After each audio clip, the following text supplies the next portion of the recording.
nossas Aliança Rebelde. Está começando mais um Desnazificando, seu podcast quinzenal realizado pelas coordenadoras do NEPAT, o Núcleo Brasileiro de Estudos de Nazismo e Holocausto. Aqui quem fala é a Bárbara Deotti. Aqui é a Ana Viana. E aqui é a Maria Visconti. E no episódio de hoje nós vamos conversar sobre o Tribunal Militar de Nuremberg, estabelecido pelos Estados Unidos, na cidade de Nuremberg, claro, onde ocorreram 12 julgamentos importantíssimos dos crimes de guerra dos nazistas. Hoje, então, a gente vai falar sobre esses julgamentos de um modo mais geral, né, explicando como foram esses processos e qual legado eles deixaram para nós. E a gente vai abordar também alguns dos casos que nós, pessoalmente, consideramos mais interessantes dentre os 12 julgamentos que aconteceram. Mas, antes de começar, vale mencionar que esse episódio é parte da programação do mês temático que a gente fez sobre o julgamento de Nuremberg, que está rolando lá no nosso Instagram. Então, por favor, sintam-se convidados a passar lá no nosso perfil e dar uma olhada em todo o conteúdo que a gente está produzindo para esse mês, né? Nuremberg é um evento histórico muito significativo que realmente marcou o início do pós-guerra, né? O início de tentar lidar com as sequelas históricas e políticas que o nazismo deixou. E esse ano, né, completam 75 anos do fim do primeiro dos julgamentos pelo Tribunal Militar Internacional. E acho que a essa altura do campeonato, todos vocês devem saber, esse é o tema da tese de doutorado da Maria. Então, a gente tem muitos motivos para comemorar e para falar sobre essa data. É assim, toda vez que alguém fala que esse é o tema da minha tese, eu lembro que eu tenho que escrever uma tese, né? Tudo bem. Mas vamos lá. Vai dar tudo certo, amiga. Vai dar tudo certo, confia no processo. Bom, a gente já falou aqui, né, no Desnazificando várias vezes sobre o processo de desnazificação da Alemanha que foi implementado pelos aliados. Esse foi, inclusive, o tema do nosso segundo episódio aqui no podcast, que é um dos mais ouvidos até hoje. Mas a gente também já falou sobre isso em vários outros momentos. Mas retomando aqui algumas coisas que são básicas e importantes para a gente mencionar, né? Depois do encerramento do julgamento, que foi um dos mais importantes criminosos nazistas realizado pelo Tribunal Militar Internacional, né? O que também é chamado de IMT, que é o julgamento de Nuremberg, né? Um tribunal que foi presidido pelos aliados conjuntamente.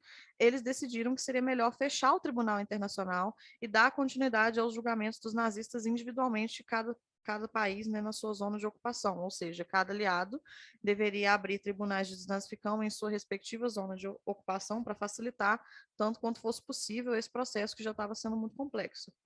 E aí, para que esses processos tivessem uma base legal e uniforme, os aliados redigiram a Lei do Conselho de Controle Aliado, número 10, normatizando as categorias que haviam sido criadas para e que foram empregadas durante o julgamento de Nuremberg, que são as categorias de crime contra a paz, crimes de conspiração, crimes de guerra e crimes contra a humanidade. Nessa última aí, uma categoria recém-criada para dar conta do julgamento e da análise dos crimes nazistas.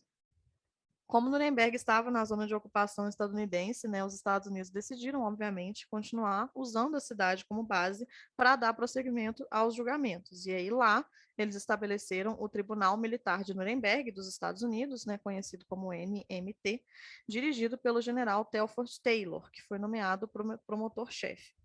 O Taylor, inclusive, escreveu um livro sobre Nuremberg e acho que sobre esses outros julgamentos também.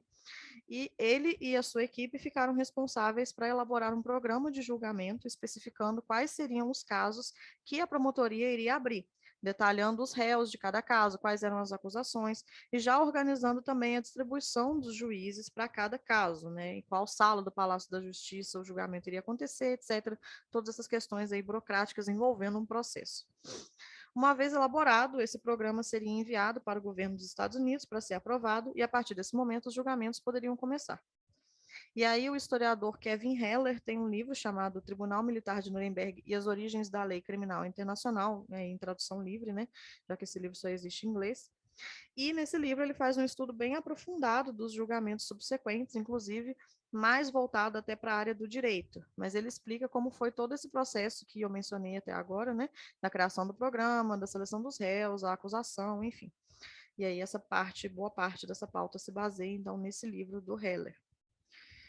E, bom, esse não foi um processo fácil, né, em nenhum dos aspectos, porque desde a elaboração desse programa de julgamento até a investigação dos suspeitos, a montagem dos casos, enfim, tudo foi muito complexo, até, inclusive, pensando na quantidade de gente que foi julgada, né, e a equipe do Telford Taylor, então, aí passou por poucas e boas, e, de certo modo, muitos dos problemas enfrentados pelo NMT foram problemas que afetaram o processo de desnazificação como um todo, né? Ou seja, a magnitude dessa tarefa, né, o número de pessoas envolvidas que teoricamente deveriam estar sendo julgadas, a precariedade dos recursos em termos de estrutura e de pessoal disponível, a urgência das outras necessidades resultantes da guerra, como, por exemplo, né, coisas muito básicas como falta de alimentos, casas que precisavam ser reconstruídas, aliás, cidades inteiras que precisavam ser reconstruídas, uma crise de refugiados gigantescas, prisioneiros de guerra, restabelecimento de governos que tinham acabado, né, retirada de tropas, enfim, milhões de coisas estavam acontecendo na Europa nesse momento, e é claro que certas questões políticas aí não deixaram de ter uma influência grande, tem um spoiler, a gente vai falar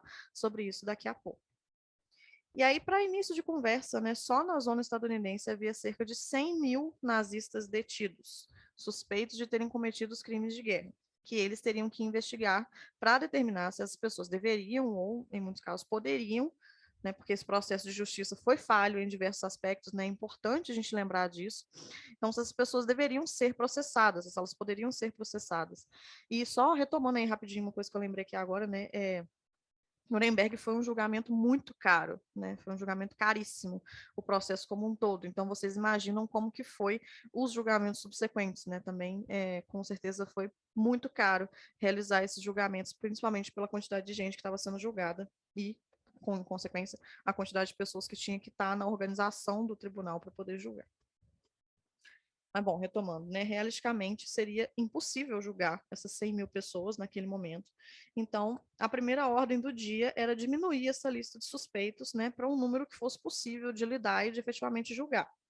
E uma segunda necessidade nesse primeiro momento era fazer um estudo geral da organização social, econômica, militar e política da Alemanha nazista para poder entender os canais de responsabilidade e de autoridade dentro do Terceiro Reich, né, de modo que, a partir desse estudo, eles pudessem, então, identificar quem eram os indivíduos responsáveis. A gente já falou aqui várias vezes como que o regime nazista era um regime baseado numa burocracia que se pautava numa responsabilidade flutuante. A gente tem um episódio só sobre isso, falando sobre o Bauman, né?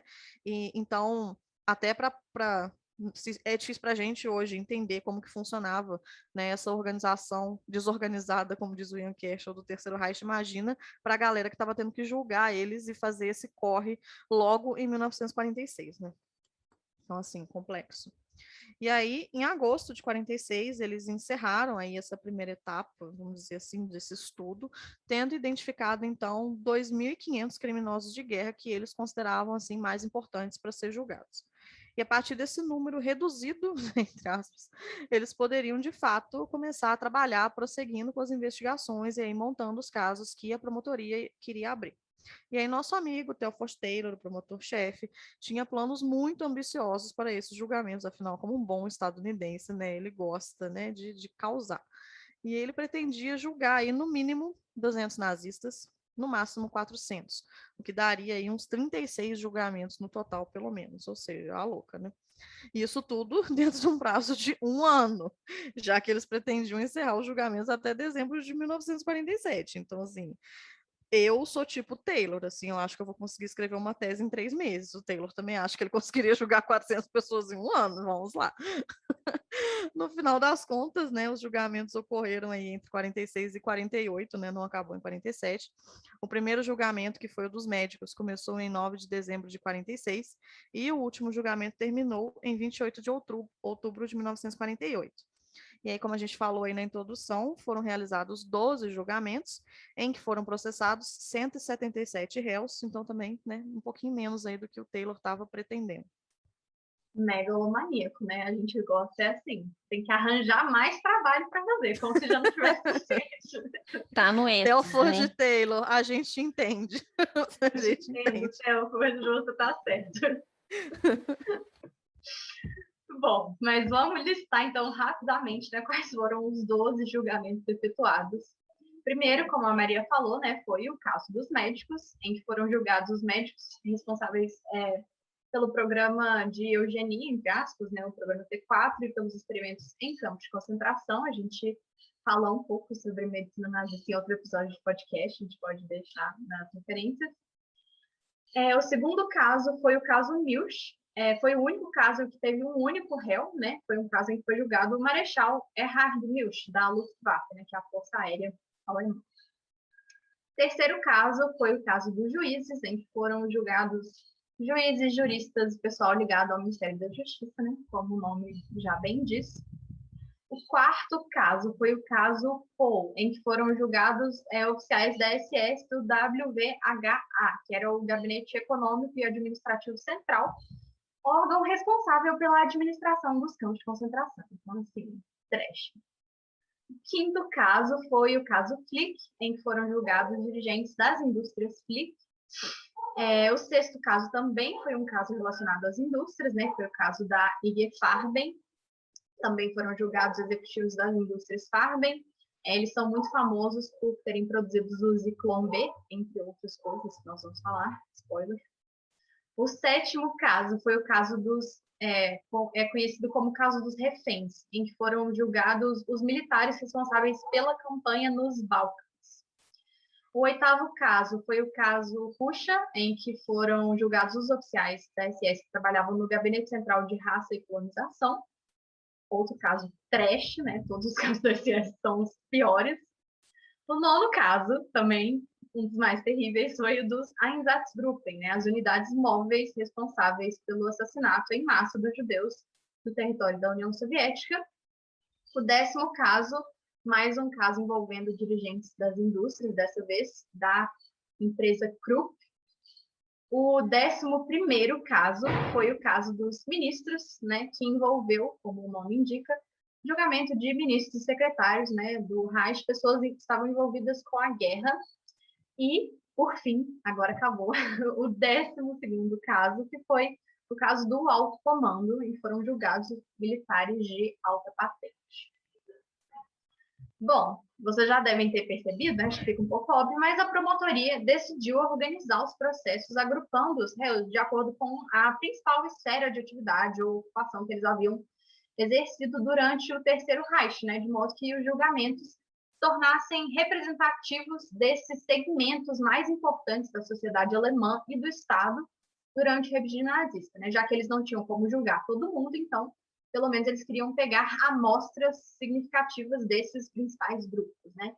E o objetivo da promotoria era criar um programa de julgamento equilibrado, balanceado, né? Que pudesse abarcar diversos setores para demonstrar que o Terceiro Reich não tinha sido somente uma tirania de Hitler, né? E mais uns 3 gatos pingados. Não, né? O regime havia se constituído a partir de uma base de apoio mais ampla do que essa perspectiva muito individualista, né? Muito focada em Hitler. O Hitler, ele não foi a fonte de todo o mal durante o Terceiro Reich, entre aspas, né? Ou seja, ele não agiu sozinho, né, para manter o regime de pé e para executar uma guerra da magnitude da Segunda Guerra Mundial, para colocar em prática, né, o programa de colonização no leste europeu, para perpetrar um genocídio na escala do que foi o Holocausto. Ele, obviamente, dependeu do apoio e da cumplicidade de várias outras pessoas. E essas pessoas é que deveriam ser julgadas, então, em Nuremberg, né? Continuando o que o IMT tinha começado. Então, essas pessoas, né, claro, também tinham sua parcela de responsabilidade pelos crimes do regime e precisavam ser julgadas.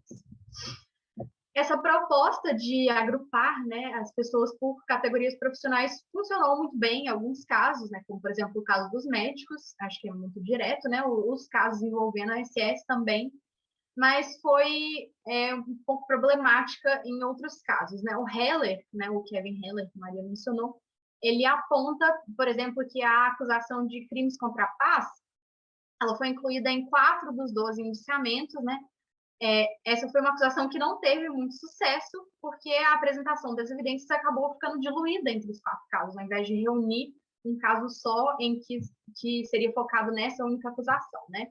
E aí a gente não tem como saber, né, o que teria sido dos julgamentos se fosse feito assim, mas ele supõe que a promotoria provavelmente teria tido mais facilidade em obter condenações caso eles tivessem montado um caso focando unicamente, por exemplo, nessa acusação de crimes contra a paz. E uma curiosidade que eu acho interessante mencionar, né, para voltar ao que a Maria estava falando sobre, tipo assim, a infinidade de fatores que tornaram o processo de desnazificação algo praticamente impossível de fazer realisticamente, né?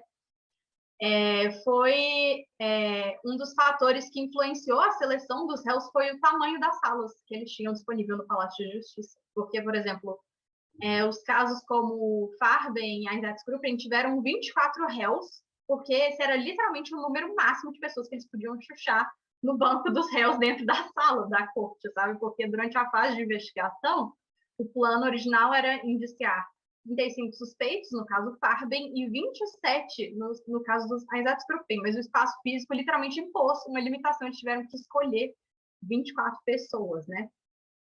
Em outros casos também, como o do Alto Comando e Bush, a promotoria ficou limitada ao número de 14 réus em cada caso, porque esses casos iam acontecer em salas menores, e aí, mais uma vez, né, eles tiveram que cortar a gente. No caso do Alto Comando, eles tinham 25 suspeitos, foram julgados só 14 pessoas, né? No caso da SS, 23. E é claro, né, devido à limitação de tempo, eles não podiam esperar para fazer todos os julgamentos nas salas maiores. As coisas tinham que ir acontecendo simultaneamente, eles tinham que correr, então acho que isso é um detalhe assim, que representa muito bem essas assim, né, facetas do processo de desnazificação, que ao mesmo tempo foi muito falho, a gente tem que fazer críticas, ao mesmo tempo não tem como pensar nesse processo sem pensar no contexto em que ele estava acontecendo e nas condições materiais e físicas mesmo da execução de tudo, assim, né? E aí algo tão simples quanto o tamanho das salas acaba determinando que certas pessoas não vão ser julgadas, ou pelo menos não naquele momento, e outras vão, né? Muito complexo. Nossa, que chacota, velho. Eu não sabia disso. Gente, sério. Tá, tudo bem. Tô bem, vamos lá.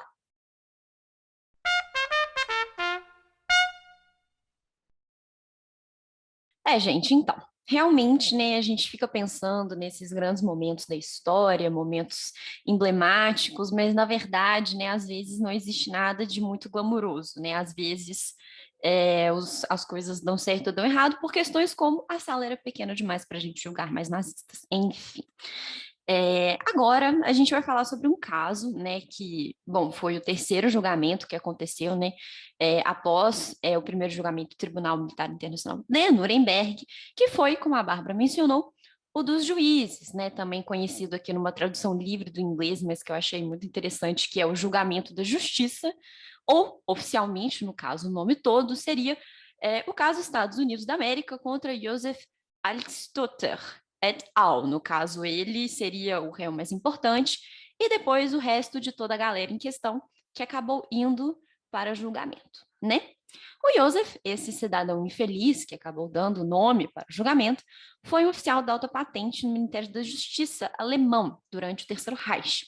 Ele era, claro, um jurista, trabalhou como juiz adjunto no Departamento de Justiça da Bavária nos anos que antecederam aí o regime nazista. Em 1933, ele passou a trabalhar na Suprema Corte da cidade de Leipzig, depois no Tribunal do Trabalho do Reich. E em 1939, ele começou, né, ele passou a integrar a Wehrmacht, e por fim, em 43, ele se tornou chefe da 4ª Divisão do Ministério da Justiça do Reich, que era dedicada aí ao direito civil. Depois da guerra, né, no julgamento, ele foi acusado, assim como os outros 15 réus, de conspiração para cometer crimes de guerra e de crimes contra a humanidade, né? Além do Altstotter, outros 8 réus também foram membros do Ministério da Justiça, e os demais faziam parte dos tribunais especiais ou do Tribunal do Povo. Né, eles foram aí, entre outras acusações, responsabilizados por implementar e promover um programa nazista que buscava a pureza racial por meio da criação de leis eugênicas que eram pautadas pela suposta diferença entre as raças.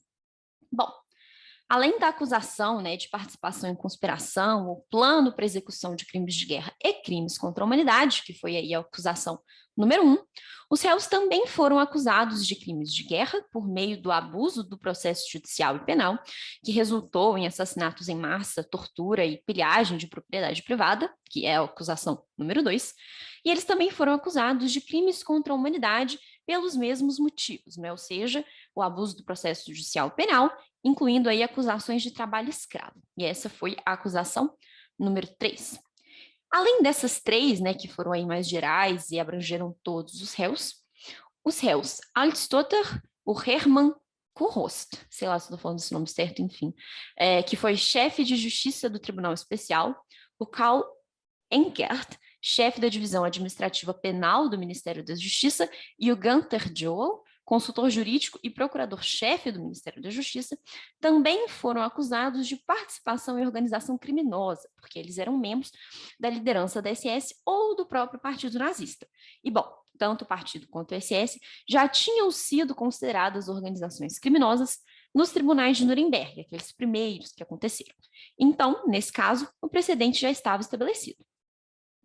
Mas, bom, como não existe nada de simples em todo esse processo, né, quando ele começou, a primeira acusação, que era essa de caráter mais geral sobre conspiração e crimes contra a humanidade, foi retirada devido à alegação de um dos juízes do caso, né, ele era o ex-juiz da Terceira Corte de Apelações do Texas, o Mallory B. Blair, e ele falou que essa acusação estaria fora da jurisdição do tribunal, né, ou seja, para ele, o tribunal não estaria investido do poder legal necessário para aplicar essas acusações nos casos concretos que estavam sendo ali julgados, né? De acordo com Blair, era necessário que uma declaração prévia sobre a jurisdição dos tribunais subsequentes tivesse sido feita, né? Esclarecendo que, bom, conspiração para cometer crimes de guerra e crimes contra a humanidade seriam acusações válidas, né, que poderiam ser feitas a esses novos réus que estavam em julgamento. E, no fim das contas, apesar de que a sua posição foi uma posição dissidente, só as acusações 2, 3 e 4 acabaram sendo levadas a cabo. Mas, bom, de toda forma, né, para a gente entender melhor qual foi a centralidade, né, desses homens na construção e na efetivação das práticas do regime nazista, né, ou seja, o porquê deles terem sido acusados de perpetrar ações que buscavam a pureza racial e tudo mais, é necessário entender como os nazistas viam o direito e qual era o papel que ele ocupava dentro da sociedade nazista. Então, a gente vai voltar aqui um pouco à ideologia, né, com o auxílio do nosso queridinho francês, o historiador Johann Chapotot. Em primeiro lugar, é importante entender que os nazistas partiam do pressuposto da existência de diferentes raças em absolutamente todos os âmbitos da vida. Então, desse modo, eles acreditavam que cada raça possuía o seu próprio sistema de valores e que, bom, uma mente sã de biologia pura, né? Essa mente seria fiel à sua identidade racial e, portanto, produziria pensamentos racialmente determinados. Assim como a raça germânica era a mais superior de todas as raças, Assim como a raça germânica era a mais superior de todas as raças, em sua pureza original, ela estava livre de qualquer problema moral, né? Isso se devia, claro, à pureza do sangue, que garantia aí a total ausência de dúvida ou de qualquer apreensão. Então, os germânicos sabiam, de modo instintivo, o que era certo e o que era errado.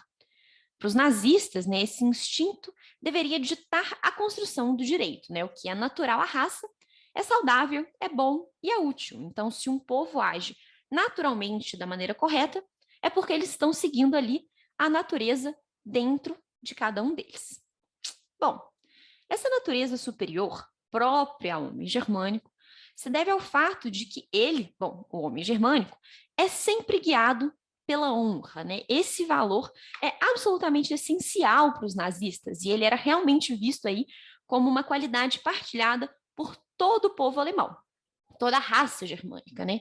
Então, a honra da raça era esse exercício de fidelidade à comunidade racial, né? Desse modo, o indivíduo vai obedecer às leis da natureza e ele vai poder se portar aí de modo moral, né? Lembrando de novo que o que é bom para a raça é invariavelmente correto. Então, a gente tem aqui uma ligação muito próxima entre o que é coletivo e a moralidade, né? Para os nazistas, o indivíduo ele não tem valor por si só. ele só é valoroso quando pertence a um povo. Então, a raça aparece aí como essa entidade transcendental que realmente transcende o próprio indivíduo, né? Porque é a raça que dá sentido à existência do indivíduo, né? Ela não é finita e ela também não é limitada pelo tempo. E por essa razão, é necessário que você seja sempre fiel à sua raça e que busque sempre fazer o que é melhor para ela. Tudo aqui ele é interconectado, né? Então a gente tem a honra, a fidelidade, a moralidade, o direito e a própria vida, né? Se tudo que é bom para a raça é correto, o direito deve igualmente servir aos propósitos da raça. E o papel do direito, então, é protegê-la contra quaisquer ameaças, né? Respeitando aí toda essa fluidez da vida e a moralidade germânica, né? Então, os germânicos sabem instintivamente o que é certo e é esse instinto que vai ditar a construção do direito dentro do regime nazista. Mas, é claro, havia muito trabalho a ser feito. Os judeus, não é quem mais, passaram séculos tentando enganar os germânicos e impedir que eles construíssem um direito que tivesse a honra e a fidelidade racial como valores centrais.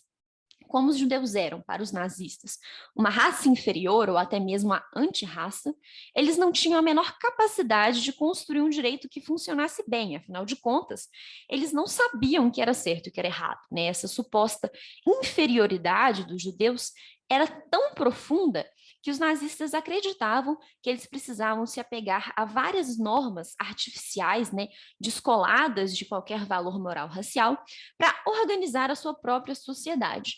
Então, nenhum instinto jamais ditaria a lei natural para o judeu. E desse modo, eles acabavam se refugiando aí num formalismo que, bom, para os nazistas, é claro, não poderia funcionar. Por serem inferiores, supostamente inferiores, os judeus sabiam que, se os germânicos passassem a ditar as leis e o direito, eles não teriam qualquer chance de sobrevivência. Afinal de contas, se a lei natural sempre privilegia o mais forte, o que tem honra, o que é valoroso, o que é superior, o judeu, que era o mais fraco, certamente pereceria. Desse modo, né, os judeus teriam aí passado séculos alienando os germânicos e criando um direito que fosse rígido e que não obedecia às leis da natureza e, claro, tampouco à honra. Então, esse direito havia sido fundado para os nazistas no final do Império Romano, né, com lá suas inúmeras codificações, e ele precisava ser super rejeitado para que os germânicos pudessem, enfim, prosperar. A missão estava lançada, não é? Então é preciso você construir um novo direito germânico que se tornasse uma prática concreta, guiada pela honra e pela fidelidade à raça, né? Então era preciso repensar todas as categorias legais a fim de subvertê-las e defini-las.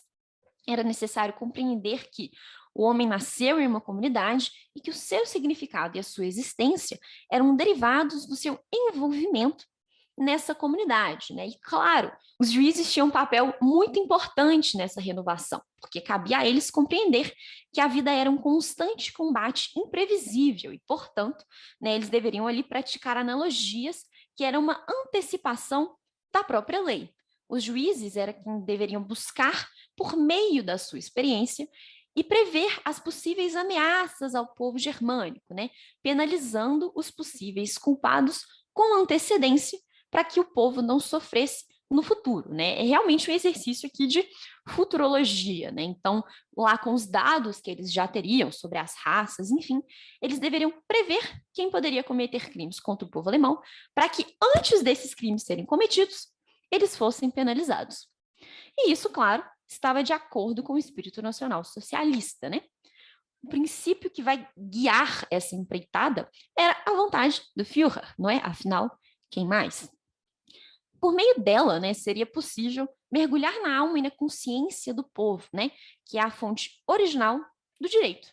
E uma vez que o Führer era a personificação do povo e o seu representante, que melhor entendeu e formulou o espírito que habitava e definia a alma alemã, bastava observá-lo para que o caminho do verdadeiro direito fosse compreendido. Desse modo, junto com o bom senso, a plataforma do partido e algumas outras cláusulas gerais, a vontade de Führer integraria os pilares de um novo direito alemão. Bom, por meio da proteção da raça, né, do respeito aí às qualidades germânicas internas, a honra e a fidelidade, como a gente já falou, e da atenção, então, a essa vontade do Führer, o grande papel do direito e, consequentemente, dos homens do direito, aí, os juristas, advogados, juízes, né, enfim, era realizar a visão de mundo nazista. Né? Essa reestruturação buscava colocar em prática a busca por um mundo plenamente germânico, que, obviamente, implicava na exclusão de tudo aquilo que não fosse germânico. E cabe ressaltar que, nesse sentido, no nacionalsocialismo, o direito penal era um ponto absolutamente central para a realização da visão de mundo, porque é ele que permite a implementação de um direito substantivo que servisse e protegesse a raça, nessa substância biológica do povo alemão, bem como a comunidade do povo, definida, claro, em modos biológicos. A liberdade judicial, a falta de formalismo na tomada de decisões judiciais e as cláusulas estabelecidas como princípios da lei tornaram possível que o sistema judicial fosse redesenhado, visando a eliminação de elementos nocivos à comunidade do povo. Lembra que eu falei que os juízes deveriam antecipar os criminosos e tudo mais? É aqui que isso vai acontecer. Então, de acordo com Falk Rüttke, que foi um advogado alemão considerado um representante proeminente das políticas de higiene racial durante o regime nazista, o direito penal significava eliminação. E, bom, nesse sentido, a concepção racial e biológica de quem era um criminoso torna-se essencial, pois a lei passa a pautar-se por ela, para determinar a quem punir. Então, um judeu ou um cigano, por exemplo, eram criminosos por natureza. A sua existência já era, em si, uma afronta ao novo Reich. E para alcançar essa erradicação, estruturas que eram ainda mais eficientes do que os tribunais de direito comum foram criadas. E aqui nós retornamos aos nossos réus do julgamento dos juízes. Né? Então, foram criados os tribunais especiais em 1933 e o Tribunal Popular, ou os tribunais populares, né? Criados em 1934. E a partir de 1939, quase todos os crimes da Alemanha nazista eram julgados pelos tribunais especiais, né? Até mesmo aqueles considerados menos graves. De acordo com Roland Freisler, que foi um proeminente juiz do regime nazista, inclusive responsável pela execução dos membros da Rosa Branca, né? Outro tema recorrente por aqui, outra pesquisa da Maria Visconti, acho que nós temos um padrão, enfim. Então, de acordo com ele, os tribunais especiais eram as divisões blindadas ou armadas da lei, pois deveriam ser tão rápidos quanto tanques de assalto e ter um poder de fogo comparável. Eles devem mostrar a mesma capacidade de rastrear o inimigo e expulsá-lo, e possuir a mesma capacidade de destruí-lo, de aniquilá-lo. O Tribunal do Povo era uma espécie de braço mais específico dos tribunais especiais, e geralmente julgava crimes de alta traição e atentados contra a segurança do Estado, né? Então ele deveria ser, claro, igualmente ágil na sua ação. E além da criação desses tribunais especiais do povo, diversas leis foram sancionadas para gerar a segregação dos judeus, o que levou posteriormente ao extermínio. Um bom exemplo são as leis de Nuremberg, né, sobre as quais a gente já fez posts lá no nosso Instagram. E falando rapidamente sobre elas, mas como um exemplo mesmo, duas leis foram sancionadas. A Lei de Cidadania do Reich, que determinava que só pessoas de sangue ou ascendência alemã podiam ser cidadãos da Alemanha, e tal lei definia quem era ou não alemão. Então, bom, quem era ou não judeu, consequentemente, né? E também tem a lei de proteção do sangue e da honra alemã, que proibia o matrimônio entre judeus e não judeus, né? E também criminalizava as relações sexuais entre aquelas pessoas. Né? Claro, essas relações foram postuladas como poluidoras da raça. Alemães, obviamente, não poderiam se misturar com os judeus. E, bom, todas essas definições estão lá na Enciclopédia do Holocausto, do Museu Memorial do Holocausto dos Estados Unidos, e a gente vai deixar aqui o link para vocês verem. E, claro, essas ações, né, como a criação dos tribunais, as leis, elas eram todas supervisionadas pelo Ministério da Justiça, né, que coordenava e dava o aval para que tudo acontecesse na mais perfeita ordem. Bom, feito esse essa longa digressão, né? Eu espero que o envolvimento desse povo aí que foi julgado, né, bem como os motivos pelos quais eles foram acusados de crimes diversos, tenha ficado claro, né? Bom, depois dessa não tão breve explanação, realmente. Mas, enfim, né? Ao fim e ao cabo, o que aconteceu com esses 16 réus que estavam, então, envolvidos em todo esse maquinário, né, judicial da Alemanha nazista? Bom, 4 deles foram considerados inocentes de todas as acusações. Um deles cometeu suicídio antes do julgamento, um acabou não sendo julgado porque estava doente, um foi condenado a cumprir 7 anos de prisão, 4 foram condenados a cumprir 10 anos de prisão, 4 foram condenados a cumprir prisão perpétua, né, sendo que um foi solto apenas 3 anos depois do julgamento por motivos de saúde, e os outros 3 tiveram a pena computada para 20 anos de prisão, ou seja, sem prisão perpétua. E, por fim, o Altstotter, não é, que foi o sujeito que deu o nome ao julgamento, foi considerado culpado apenas por uma das 3 acusações remanescentes e ficou 5 anos na prisão. Em todos os casos, né, o tempo que os juristas já tinham passado na prisão foi considerado como parte integrante da pena, né, ou seja, como se aquele período que eles ficaram presos durante o próprio julgamento, eles já estivessem previamente cumprindo a pena que foi dada ao final. Bom, enfim. Vale ressaltar, né, eu acho que para finalizar essa parte, que alguns funcionários do mais alto escalão do sistema judicial nazista não puderam ser julgados, né? O Franz Gürtner, que foi ministro da Justiça, morreu em 1941.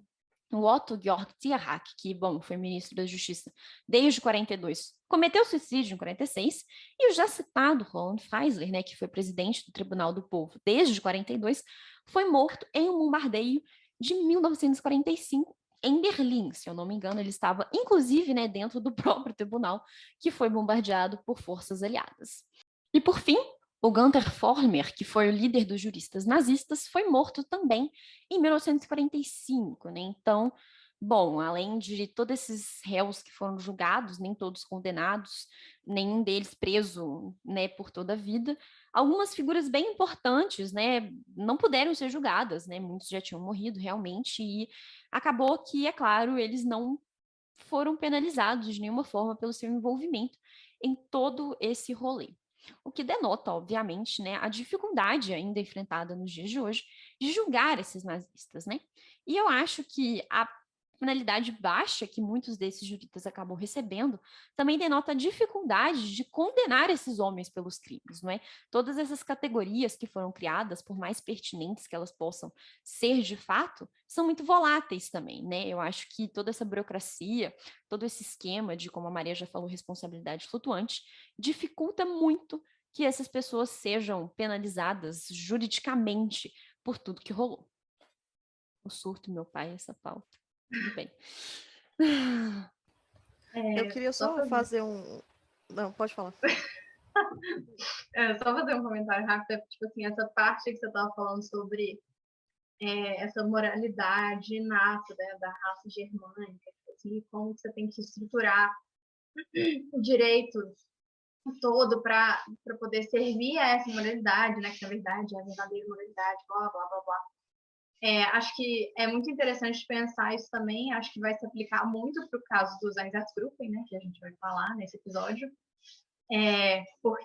mas me lembrou muito, vocês viram a série Missa da Meia-Noite, que saiu na Netflix, é do mesmo produtor que fez Mansão Hill e Mansão Bly, tipo assim, muito boa até. Mas aí tem uma hora em que o padre está fazendo um discurso lá, e ele fala, tipo assim, vocês vão fazer coisas que vão parecer ruins, né, de acordo com a moralidade antiga, mas que são boas, porque a gente está fazendo isso em nome de Deus. E, tipo assim, eu sinto que essa essência, assim, ela se aplica muito para uma compreensão do que seria essa nova moralidade que os nazistas estavam tentando criar, sabe? Se está sendo feito pelo bem da raça, se essa ação tem como fim, né, a prosperidade da raça ariana, então é algo bom, assim, não importa o que se pensava antes. Eu acho que isso também vai se encaixar muito para pensar a ação dos Einsatzgruppen, tipo assim, os grupos que estavam lá exterminando gente a sangue frio na União Soviética, sabe? Tipo assim, se a gente está, por exemplo, matar crianças é algo que a gente toma como ruim, né? Obviamente, acho que não precisa explicar por quê, mas assim, se essas crianças são judias, se a gente está fazendo isso para preservar a raça ariana, então isso é bom, né? É moralmente correto. Tipo assim.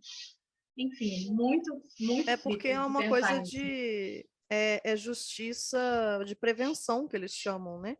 Assim, inclusive os juízes falam isso, né? O Chapotô fala bastante sobre isso, como eles entendem também essas ações como uma ação preventiva. Tipo assim, a justiça tem que agir não só na hora que a coisa já deu errado para punir, mas tem que, tipo, prever que a coisa vai dar errado e aí fazer coisas para que essa coisa não aconteça. Então é isso, né? Tipo, uma criança por si só não é um problema, mas é uma criança judia, então preventivamente já se sabe que ela vai ser um problema no futuro, então evita-se esse problema no futuro matando essa criança, né? É isso. Não, é exatamente assim, né? É algo que é bizarro se a gente for para pensar, porque, obviamente, os sistemas judiciais que existem hoje, pelo menos até onde, né, eu saiba, não agem dessa forma, mas é exatamente isso, né? Você, a partir de uma visão, né, racial do mundo, você determina previamente, tipo, essa pessoa não fez nada de errado, mas, tipo, ela é de uma raça inferior, então ela vai fazer. Porque, tipo assim, tá na essência dela, sabe? Tipo, ela não tem como. Então, é bizarro. E quando a gente pensa nessa fritação do direito que o Chapotô tem, é muito boa, porque eu acho que foi um âmbito em que isso aconteceu também de uma forma muito latente, assim, né? Tipo, a ação de todo esse pessoal era isso, era tipo assim, você vai, né, tipo, prender preventivamente as pessoas, porque elas podem, elas vão no futuro, você, né, nada aconteceu, mas elas, de modo inato, são um risco para o povo alemão. E se tudo que é bom é aquilo que serve à raça, e se o dever do direito é proteger a raça, né, tipo assim, se é redesenhar, na verdade, né, todo o direito em prol da raça germânica, então, tipo, é isso, sabe? Você tem que pegar esse pessoal e, tipo, julgar eles previamente, né? Falar que, olha, você, de acordo com a natureza, já é culpado, né? Então, não há nada que eu possa fazer. E é bizarro, mas é isso, assim, né? Tipo, eu acho que é muito. Eu acho que esse exemplo ele é muito interessante justamente porque mostra como essa visão racial pautou todos os âmbitos, né? Dentro do regime nazista, né? Como era um projeto, obviamente, a longo prazo, né? Então, você tem uma série de iniciativas que buscam proteger o futuro, né? Ou seja, se você penaliza uma pessoa hoje por algo que ela não cometeu, mas ela pode potencialmente cometer, você está protegendo o Reich de 1000 anos. Tipo assim, você está protegendo o futuro desse povo, né? E, tipo, eu acho que é claro que isso foi levado a cabo, né, em toda a sua literalidade pelos nazistas. Então, é isso, assim, né? É bizarro, mas é isso. Tipo, Até a escolha dos casos para esse episódio também é interessante, porque mostra, tipo assim, como que existem diversos graus de responsabilidade dentro de categorias sociais que não necessariamente você pensa que essas pessoas teriam responsabilidade. Tipo assim, é, é óbvio, por exemplo, o caso do Einsatzgruppen, que eu vou falar, é óbvio, né? São pessoas que estão aí exterminando pessoas, né? Conhecidos aí como esquadrão de morte e tal, beleza. É uma coisa que a gente já pressupõe que eles seriam julgados, pressupõe que eles têm culpa e tal. Mas aí, por exemplo, o caso de advogados e juízes já é uma coisa um pouco mais é, obscura, assim, de você entender exatamente onde que está essa responsabilidade dessas pessoas. O caso que a Bárbara vai falar agora, que é de indústria, é mais difícil ainda de você ver, assim, né, onde que está. E aí também entra toda a complexidade desses julgamentos de julgar pessoas que têm níveis de responsabilidade diferentes, mas que todas agiram de alguma forma dentro desse governo, né? Então, realmente, assim, mesmo que todos estivessem, ou a grande maioria, estivessem sendo julgados por, sei lá, crimes contra a humanidade, ainda assim, será que isso é aplicável para todos, né? Assim, se você vai partir de uma pessoa que botou uma criança viva dentro de um forno, que é o caso do Otto Lendorf, e uma pessoa que é, entre aspas, só um industrial, assim, são questões muito complexas. Eu acho que também foi bom a gente trazer esses casos que são muito diferentes para poder trazer essa ideia, assim, né, da complexidade do processo de responsabilização mesmo. Bárbara, perfeita, arrasou nessa pauta. Obrigada, menina.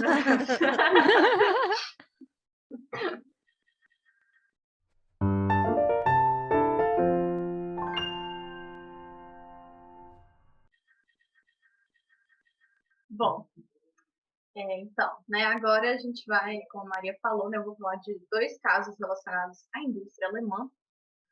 Os casos do conglomerado IG Farben e das indústrias Krupp.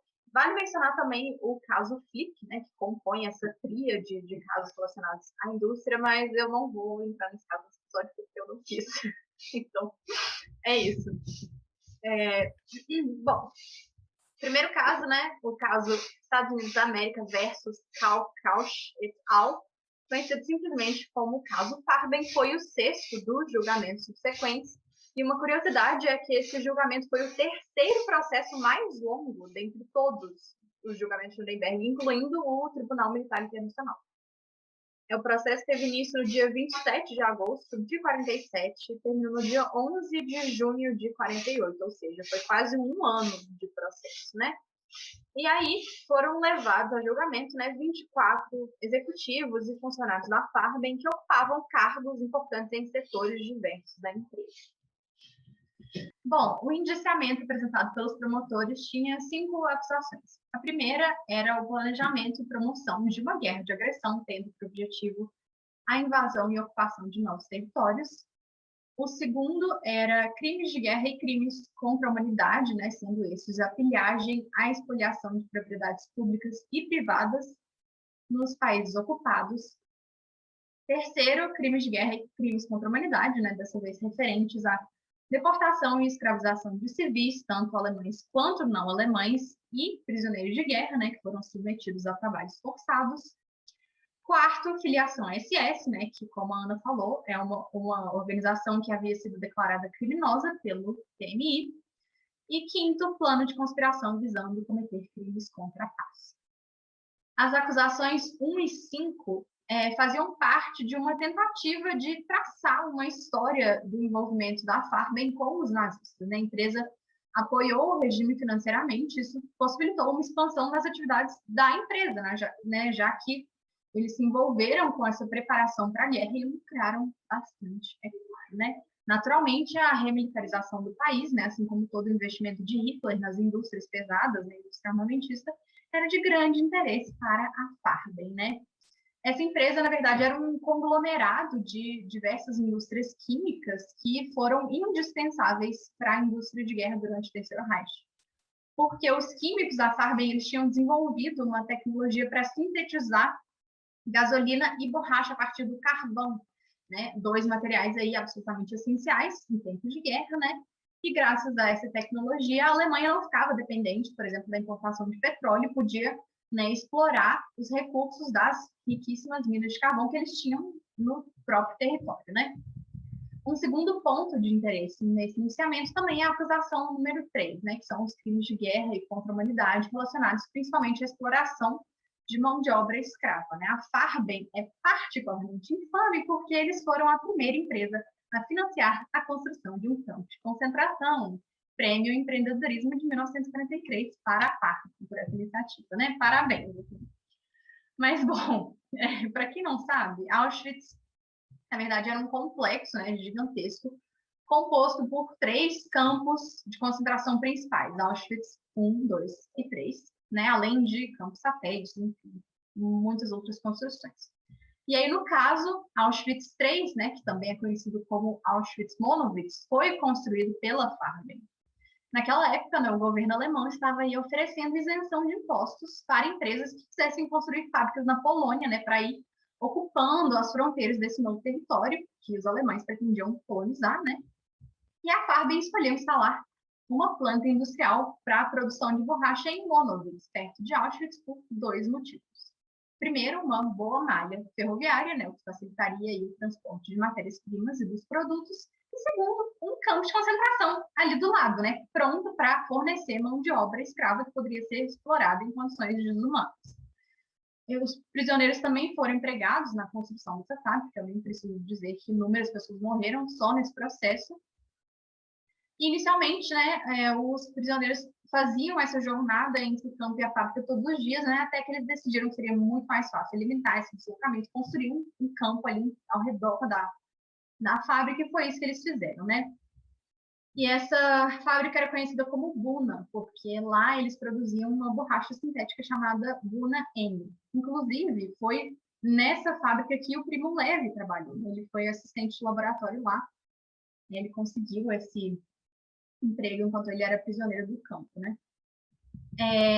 Estima-se que cerca de 35 mil pessoas foram exploradas pela Farben em Auschwitz, sendo que 23 mil morreram devido, né, à carga desumana de trabalho e, claro, todas as condições do campo de concentração, né, a desnutrição, as doenças, enfim.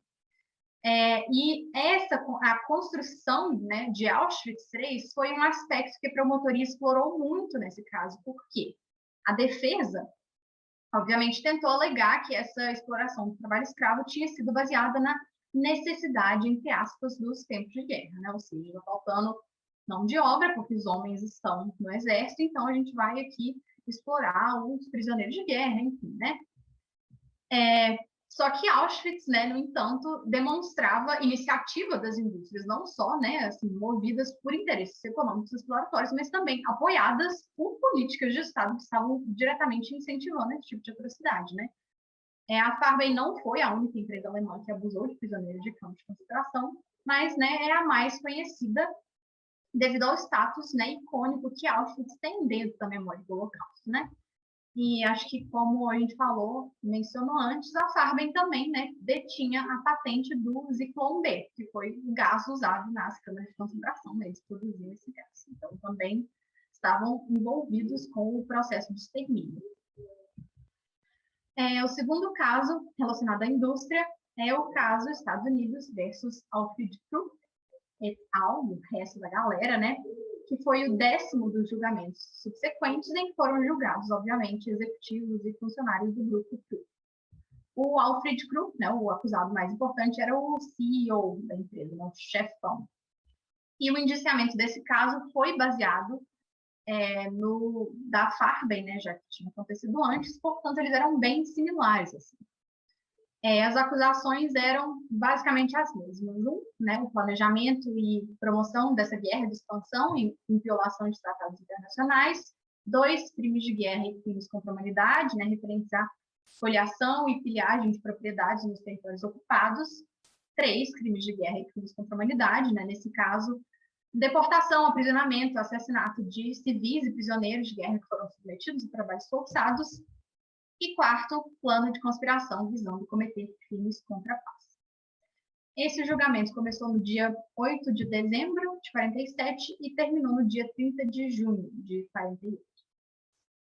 Assim como no caso Farben, né, os promotores eles precisavam demonstrar o envolvimento dessas grandes empresas com o regime. Né? Os industriais alemães não necessariamente tinham uma afinidade ideológica com os nazistas.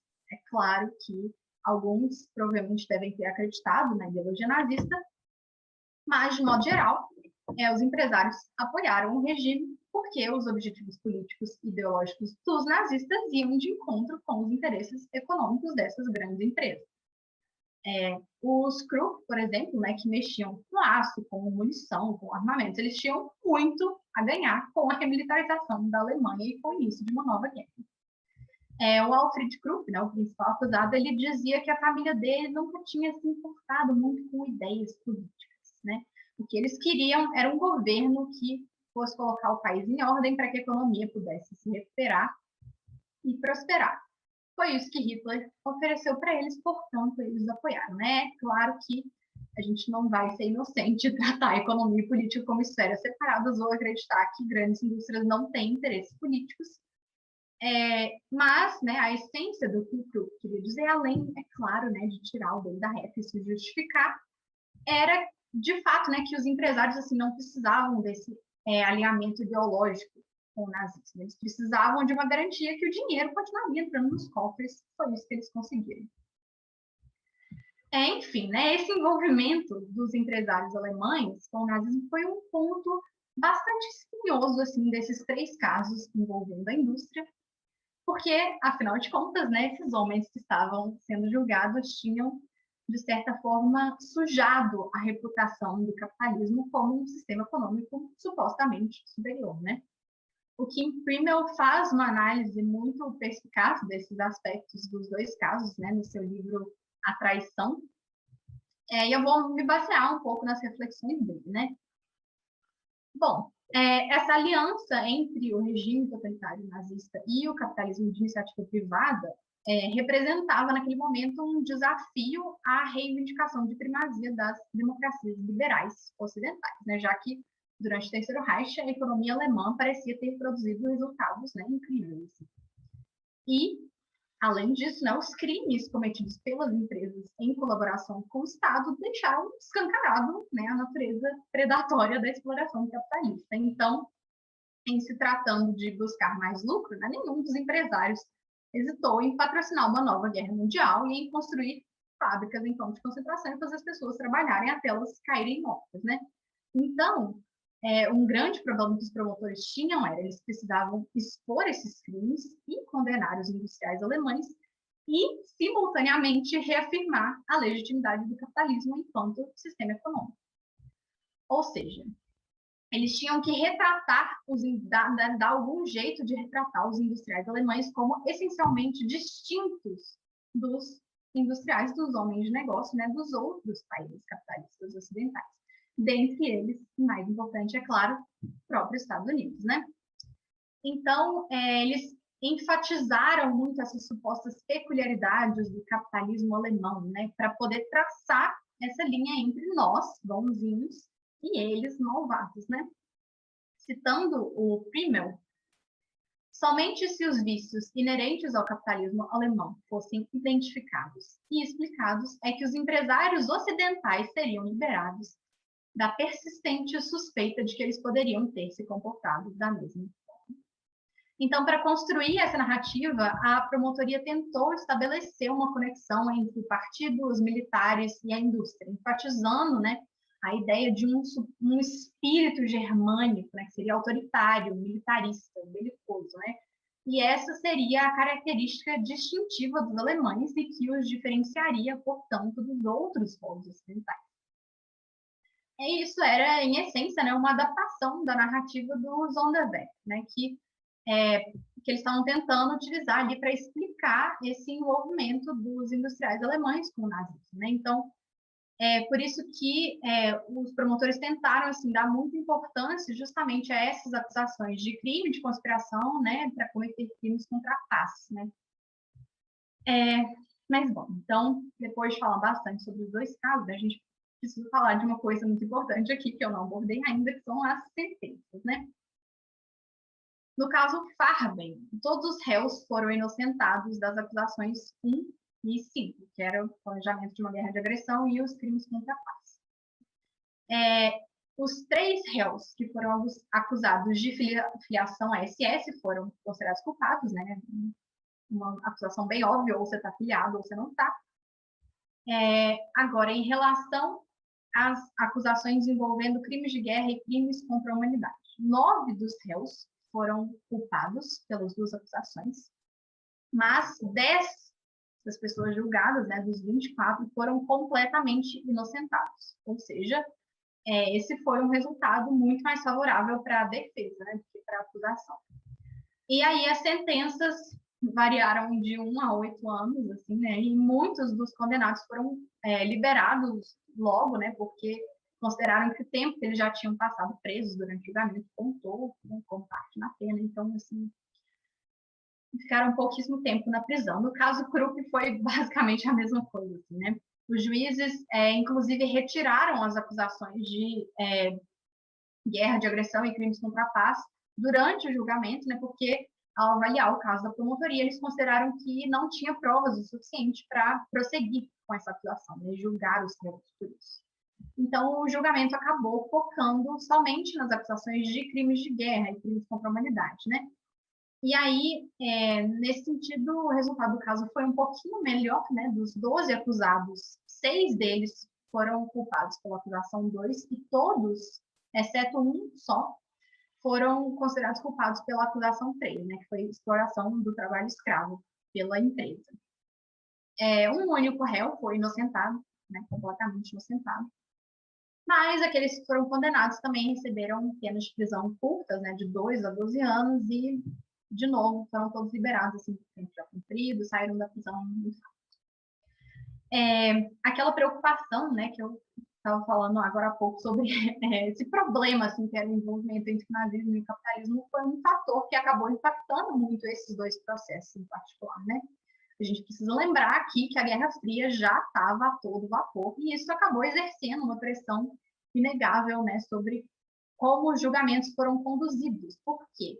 O governo dos Estados Unidos, né, temia que, se os empresários alemães fossem punidos pelos crimes, né, que eles cometeram, os empresários estadunidenses poderiam ficar menos dispostos a injetar dinheiro no governo para financiar a guerra, sabe? Então, o caso Farben, inclusive, né, fofoca histórica, agora teve polêmicas, assim, porque os juízes acabaram se comportando de maneira extremamente antiprofissional. Assim. Eles demonstraram claramente assim, uma predisposição a tomar o lado dos acusados, né? Essa hostilidade acabou afetando a promotoria, por exemplo. Os juízes restringiram o tempo que os promotores teriam para fazer o exame cruzado das testemunhas chamadas pela defesa, mas não fizeram o mesmo para a defesa, né, na hora que a defesa estava examinando os testemunhos da acusação. Então, assim, claro, um favorecimento óbvio, assim, de um dos lados do caso, bizarríssimo. E, além disso, né, um dos juízes, assim, ele frequentemente convidava os advogados de defesa para sair para beber com ele, assim, sabe? Bizarro.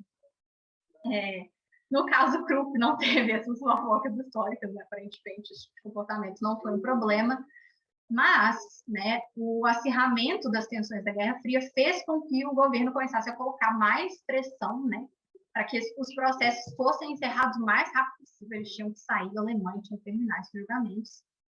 E representantes do governo, assim, disseram para os promotores, para os juízes, que, abre aspas, o verdadeiro inimigo, a Rússia, estava se fortalecendo e que os julgamentos estavam enfraquecendo ainda mais os esforços para restaurar à Alemanha a viabilidade econômica necessária que lhe permitiria servir como um baluarte contra o comunismo, né?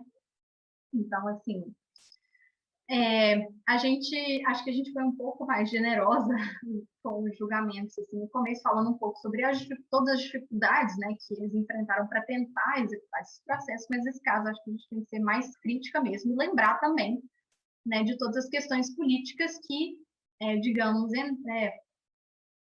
se tornaram barreiras para que a justiça fosse feita adequadamente, né?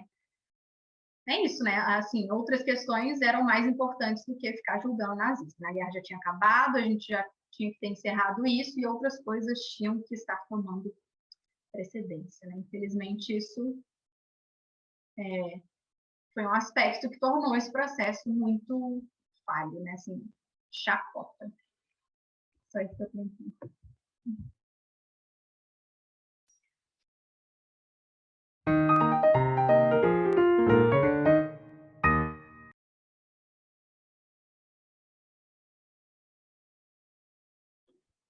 Bom, gente, por fim, aí, o último caso que a gente vai abordar hoje é o caso Estados Unidos versus Otto Orlandorff et al., também conhecido como o caso dos Einsatzgruppen, que eu falei lá no começo, né, que é um dos casos mais famosos, justamente porque trata desse esquadrão de morte. Esse foi o 9º dos julgamentos subsequentes e os 24 acusados eram líderes das unidades dos Einsatzgruppen. E aí todos os réus foram indiciados com base em 3 acusações, que era a primeira, crimes contra a humanidade, a segunda, crimes de guerra, e a terceira, filiação a uma organização criminosa. Todos eles se declararam inocentes no sentido da acusação, né, entre muitas aspas, uma coisa que é comum eles fazerem desde Nuremberg. Afinal de contas, né, de acordo com eles, eles estavam apenas cumprindo ordens, então uma coisa curiosa é que em Nuremberg alguns dos réus falam que se sentem culpados no sentido moral da coisa, mas não no sentido da acusação, né? Não no sentido do indictment. Então, assim, enfim. O julgamento começou, então, no dia 29 de setembro de 47 e terminou no dia 12 de fevereiro de 48. E um aspecto curioso desse caso é que a apresentação do caso da promotoria só tomou 2 sessões no tribunal, o que é, assim, relativamente incomum, né? O restante do tempo foi só dedicado ao depoimento dos réus. Acho que também por isso esse é um dos casos que tem mais estudos sobre, assim, apesar de não ter muitos, mas tem um pouco mais de estudos porque tem mais declarações dos réus, né? E bom, antes de falar qualquer coisa sobre esse caso, eu acho que, né, é importante a gente mencionar, né, explicar o que foram os Einsatzgruppen, apesar de eu já ter falado que eram os esquadrões de morte, mas vamos falar aí um pouco mais profundamente. Os Einsatzgruppen eram unidades paramilitares especiais da SS e da polícia, originalmente criadas em 1938 para operar como uma polícia de segurança de vanguarda nos territórios recém-anexados, na Áustria, né, e na Boêmia Morávia. Para quem não se lembra, a Áustria foi anexada pela Alemanha, se eu não me engano, em 1937, né, e enfim, esse era o objetivo aí. Após o início aí da Segunda Guerra Mundial, os Einsatzgruppen passaram a atuar também como forças de pacificação e serviços de inteligência. E aí, na campanha da Polônia, esses grupos assassinaram muitos membros da elite intelectual, política e social polonesa. E com o início da Operação Barbarossa e a invasão da União Soviética, as atribuições dos Einsatzgruppen foram ampliadas para incluir a eliminação dos inimigos políticos e raciais do Reich, e aí, no caso, judeus soviéticos, comunistas, Roma, doentes físicos e mentais, enfim.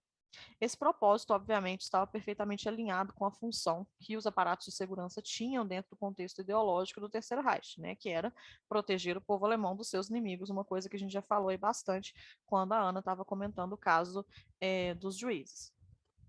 Os homens da SS, então, essa elite do nazismo, deveriam, então, garantir a sobrevivência da raça ariana acima de tudo, né? Isso estava acima de qualquer consideração moral.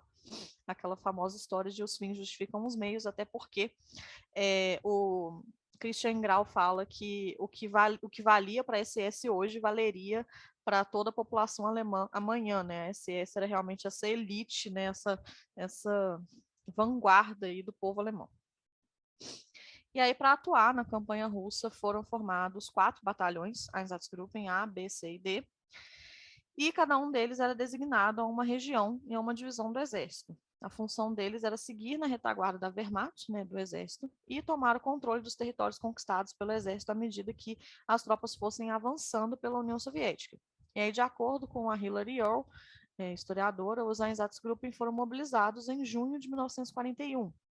Nas primeiras 6 a 8 semanas de atuação, as unidades móveis assassinavam basicamente comissários do Partido Comunista, judeus, homens adultos, os romas e alguns doentes.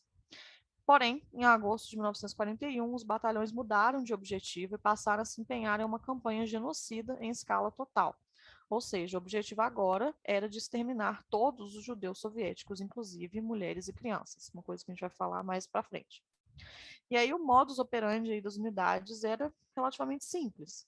Assim que o exército alemão liberava uma área, os esquadrões móveis se dirigiam àquele setor e, com a ajuda de colaboradores locais, eles reuniam todos os judeus da região. Os judeus, então, eram levados para áreas um pouco mais remotas, geralmente nos arredores das cidades, onde as vítimas eram frequentemente forçadas a cavarem as próprias covas. Em seguida, eles eram forçados a se despirem e entregarem todos os seus pertences à SS e eram fuzilados em grupos de 15 ou 10. Como muitos judeus conseguiam escapar das batidas, os esquadrões móveis passavam várias vezes pela mesma área para garantir que haviam eliminado todos os membros das comunidades judaicas locais. Inclusive, uma coisa interessante de mencionar é que esse tipo de morte por fuzilamento está sendo recentemente revisitada pela historiografia do Holocausto, com alguns estudiosos que estudam o que eles chamam de mass graves, né? Tipo, enfim, pessoas que cavam as próprias covas e, As né, covas, né? As covas. as covas de milhões de pessoas, né? Centenas de pessoas. E isso é um campo relativamente recente de arqueologia do Holocausto, que é um tema que a gente vai fazer um podcast em breve. Enfim, os assassinatos em massa perpetrados aí pelos Einsatzgruppen foram o primeiro passo na virada de chave da política do regime nazista em relação aos judeus, né? O primeiro passo para a chamada solução final da questão judaica, né? Um processo de genocídio, um projeto, né, de genocídio, de engenharia social, englobando a Europa inteira. Os 4 batalhões Einsatzgruppen juntos não tinham mais do que 3.000 homens mobilizados, mas, no entanto, até 1943, eles já haviam assassinado cerca de 1 milhão de judeus soviéticos. No total, as 4 unidades geralmente matavam cerca de 100.000 pessoas por mês. E aí o método dos esquadrões de morte era extremamente eficiente. No entanto, né, o impacto psicológico que os massacres causavam para os perpetradores era muito severo. Mesmo os SS mais convencidos da necessidade de exterminar todos os judeus da face da terra, não conseguiam, de forma fácil, assim, assassinar crianças a sangue frio, sem que isso tivesse repercussões psicológicas, ao contrário de homens que simplesmente colocavam pessoas dentro de uma câmara de gás, né? Um processo bem diferente de distanciamento social e psicológico, uma coisa que a gente já falou também em outros episódios. O próprio Himmler afirmou que os fuzilamentos não eram o método mais, entre aspas, né, humano de conduzir o assassinato em massa dos judeus. Obviamente, né, ele estava preocupado unicamente com os perpetradores e com a eficiência dessa tarefa, mas a necessidade de buscar um método alternativo que pudesse preservar os soldados foi o que levou à criação de vans que funcionavam como câmaras de gás. E, eventualmente, né, os nazistas passaram também a construir câmaras de gás nos campos de extermínio, enfim, né, que a gente já sabe e a história famosa. De acordo com a Hilary O, a historiadora que eu mencionei antes, no livro que ela tem, The Nuremberg Einsatzgruppen Trial, o perfil dos perpetradores que lideravam os esquadrões era bastante homogêneo.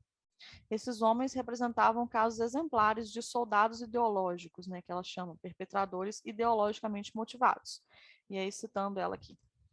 De certa forma, Ollendorf era o típico dos homens que lideravam os Einsatzgruppen. Geralmente jovens e profissionais bem formados, nenhum dos réus parecia um assassino de sangue frio, mas a verdade é que a maioria desses homens eram nacional-socialistas profundamente comprometidos. No julgamento, eles relataram como sempre odiaram o bolchevismo e ansiaram pelo dia em que a Alemanha seria uma nação racialmente unificada e militarmente poderosa. Os réus também explicaram como esse sistema de crenças se traduziu em ação. Por considerarem o comunismo uma conspiração judaica, os judeus soviéticos foram considerados uma ameaça à segurança alemã. Era, portanto, militarmente necessário eliminar essa ameaça para proteger o Estado alemão do bolchevismo. Em última análise, esse elemento da ideologia nacional-socialista provou ser um dos fatores mais pertinentes a emergir durante o julgamento como uma explicação para o comportamento criminoso desses homens. Bom, deu para perceber aí que o caso deles é um caso bem específico, né? Até no sentido das justificativas. E o processo deles não teria acontecido não fosse pela descoberta fortuita dos. Não vou saber falar isso aqui, não. Heinz-Meldung, o RSS. Os relatórios das operações dos esquadrões. Esses relatórios aí eram compilados regularmente e tinham todos os detalhes das operações dos esquadrões de morte. Foi a descoberta dessa documentação que possibilitou a criação de um caso para julgar exclusivamente esses líderes de batalhões. Sem os relatórios dessas operações, os promotores não teriam nem noção da dimensão dos crimes cometidos pelos Einsatzgruppen na União Soviética. Afinal de contas, ninguém ia chegar e contar o que fez, né? Até por isso, né, nesse momento era algo inimaginável, a dimensão, né, do que eles tinham feito, a quantidade de pessoas que foram mortas, enfim. E aí, citando a Hilary O novamente. Naquela época, ninguém dos escritórios americanos tinha uma imagem clara da natureza e do escopo da criminalidade nazista. Com certeza, eles sabiam que os judeus haviam sido assassinados em grande número, mas assassinato em massa não era genocídio. Mesmo depois de exibir todas as evidências no julgamento dos Einsatzgruppen, os promotores e juízes foram incapazes de reunir todos os fios em uma estrutura maior e dar significado legal à nova acusação de genocídio. Então, assim, o julgamento dos Einsatzgruppen foi absolutamente inédito em muitos sentidos, até na dimensão do genocídio, porque uma coisa é saber do Holocausto e outra coisa é saber como o Holocausto aconteceu, não só no sentido da câmara de gás, né? E aí foi a primeira vez que a categoria de genocídio, né, um termo que tinha acabado de ser cunhado, foi empregado em um processo criminal. E aí os promotores tiveram muita dificuldade, obviamente, de lidar com esse processo inédito. Na avaliação da Hilary O, a vitória da promotoria foi muito mais atribuível à concretude das evidências que eles tinham em mãos do que necessariamente na habilidade deles de conduzir o caso. Bom, qual foi o resultado aí do processo dos Einsatzgruppen? 20 dos 24 réus foram considerados culpados com base em todas as acusações. 2 deles foram considerados culpados somente por filiação a organizações criminosas, e os outros 2 restantes, um deles faleceu durante o processo por complicações de saúde e o outro se suicidou. Ou seja, todos aqueles que chegaram até o fim do processo foram considerados culpados. 14 dos condenados receberam penas de morte, 2 receberam penas de prisão perpétua e 5 receberam penas de prisão de 10 e 20 anos. Porém, né, sobre as penas de morte, o juiz que presidiu o caso, Michael Musmano, era um católico devoto que era contra a pena de morte. Ele, inclusive, fazia campanha em prol da abolição da pena de morte nos Estados Unidos. Então, ele teve muita dificuldade de pronunciar essas sentenças e ele não tomou a decisão de condenar 14 pessoas à morte de maneira leviana, assim, como se fosse uma coisa de boa. E isso aí é um indicativo muito sólido do quão extremo, né, do quão absurdo foram os crimes cometidos pelos membros dos Einsatzgruppen. Infelizmente, apesar das sentenças, praticamente nenhum dos condenados cumpriu a pena completa. Nos julgamentos subsequentes, os réus podiam apelar a sentença e entrar com pedido de clemência no caso de pena de morte, que não foi o caso em Nuremberg, né? E o comissário militar dos Estados Unidos, que avaliou esses pedidos de apelação, comutou 10 das 14 sentenças de morte. Então, no final das contas, só 4 homens foram enforcados, entre eles o Otto Lendorf, que é quem dá nome a esse julgamento. Todos os outros foram soltos com pouquíssimo tempo de cadeia e os últimos 3 presos a serem libertados saíram da prisão em 1958, ou seja, só 10 anos depois, mesmo tendo assassinado centenas, milhares de pessoas. E aí eu queria só, para finalizar essa parte, ler, porque eu estudei bastante o caso do Ollendorff, apesar de não ser parte da minha tese, né, porque em Nuremberg o Ollendorff estava apenas como testemunha do caso da acusação, né? Isso rolou bastante, chamar outros nazistas para acusação e esses nazistas serem julgados depois em outros julgamentos. Foi o caso do Ollendorff, foi o caso do Rudolf Höss, também comandante de Auschwitz, enfim. E algumas das coisas que ele fala em Nuremberg eu acho que é interessante porque é um pouco diferente de como ele trata o caso dele no julgamento dele, né? Afinal de contas, ele não estava sendo julgado em Nuremberg, então acho que ele falou com um pouco mais de, entre muitas aspas, liberdade, né? Vamos dizer. Uma coisa que eu vi a Hillary, tipo assim, ela faz essa observação assim, de passagem, ela fala, tipo assim, o Lendorf, quando ele foi preso, tipo assim, acho que ele não achou que ele ia ser julgado. Então, tipo assim, ele começou a falar um tanto de coisa, tipo assim, falou tudo que ele tinha feito, tipo assim, fomos podres. E aí ele se fudeu depois, né? Ele foi julgado. Tipo assim, mas eu acho que ele não achou que ele ia ser efetivamente julgado. Então, tipo assim, ele falou com mais liberdade. Tipo assim. A minha teoria era exatamente essa, assim, porque ele fala muito abertamente no Nuremberg, e eu imaginei que no julgamento dele ele não falasse dessa forma. Não li, né, as transcrições, mas imaginei. Então estava correto. Só uma parte aqui que ele fala, assim. Isso é uma entrevista dele com o psiquiatra de Nuremberg, né, o Leon Gunnarsson. A pergunta: você sabia qual seria a sua função? Ele responde: sim, eu conhecia as ordens. Exatos comandos chefiados por coronéis generais executavam as ordens. E você era um tenente-general do comando dos Einsatzgruppen? Não, eu era apenas um general de brigada naquela época. Foi em 41, 42. E aí o que fazia o seu Einsatzgruppen, então? Os judeus eram fuzilados à maneira militar em um cordão de isolamento. Havia esquadrões de fuzilamento de 15 homens, uma bala para cada judeu. Em outras palavras, um esquadrão de fuzilamento de 15 homens executava 15 judeus de cada vez. Você supervisionou ou testemunhou? Estive ali 2 vezes, por períodos curtos. As vítimas eram homens, mulheres e crianças? Sim. As crianças também eram fuziladas? Sim. Quantos judeus foram mortos pelo seu grupo? O número oficial é de 90 mil. Eu acho que, na verdade, apenas 60 a 70 mil foram fuzilados. Foram mantidos quaisquer registros? Não nomes individuais. E aí, continuando, né, assim, em outro momento. Você achava que estava fazendo a coisa certa? Eu não tinha que fazê-lo pessoalmente. Não era você que comandava aquilo? Sim, mas as ordens eram dadas aos líderes dos Einsatzkommando. Tudo que eu tinha que fazer era assegurar que aquilo fosse feito o mais humanamente possível. Você faria aquilo de novo? Eu não fiz nada. Você voltaria a comandar aquilo ou obedecer tal ordem? Não acho que essa pergunta seja válida. Acho que você pode me poupar dessa pergunta. Já sofri bastante durante anos. Muitas pessoas tinham que cumprir ordens que desaprovavam. Eu rejeitei a ordem 2 vezes, mas tive que cumprir a terceira vez.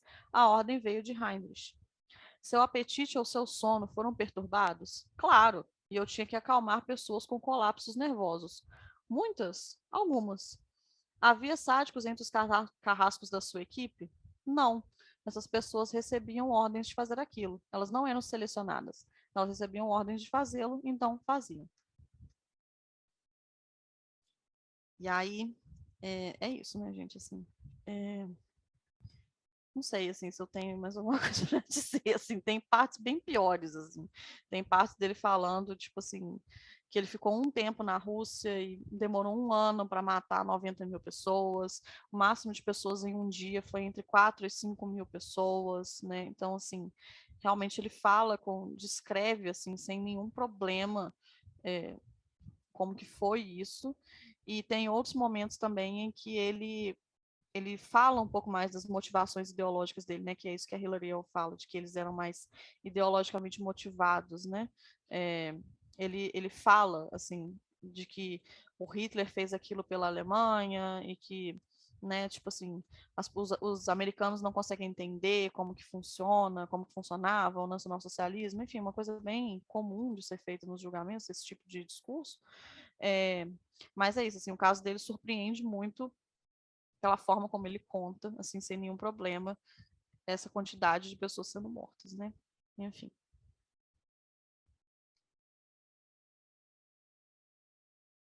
Não tem nem o que dizer, né, Judy? Não, Não, é só isso mesmo. é só Queria isso. comentar, só isso, tá bom, então. Não tem o que falar, já é.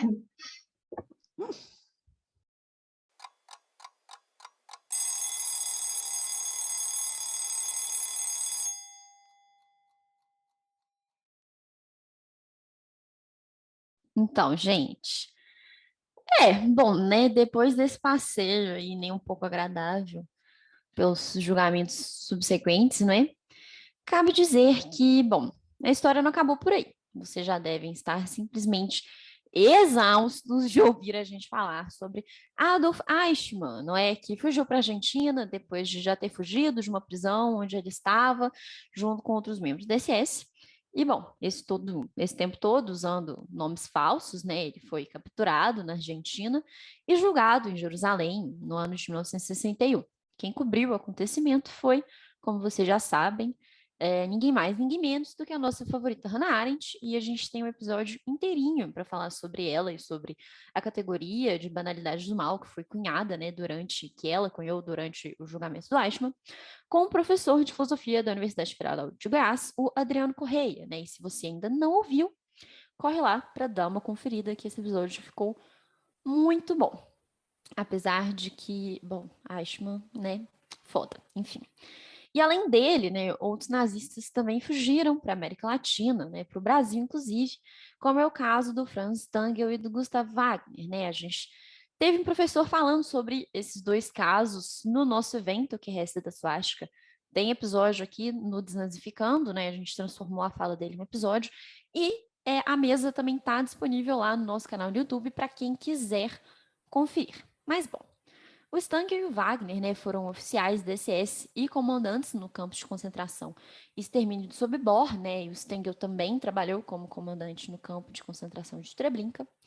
No final da guerra, ambos fugiram para a Itália e depois de alguns trânsitos, eles acabaram vindo para o Brasil. O Stengel trabalhou em uma fábrica da Volkswagen, que eu achei extremamente irônico, em São Bernardo do Campo. E o Wagner trabalhou como ajudante na casa de uma família brasileira bem rica, né? E depois ele trabalhou como construtor de postes de concreto. Vale ressaltar que o Stangl sequer usava um nome falso, não é? Então, ele foi ajudado por amigos a se manter durante todo esse tempo e sequer, né, teve que lançar mão aí dessa estratégia, né, de uma outra identidade, como o Wagner acabou fazendo. Os dois foram identificados numa investigação que foi promovida pelo Simão Wiesenthal, que foi um sobrevivente do Holocausto, né? Ele também ajudou na localização do Eichmann e trabalhou durante muito tempo encontrando esses nazistas, né?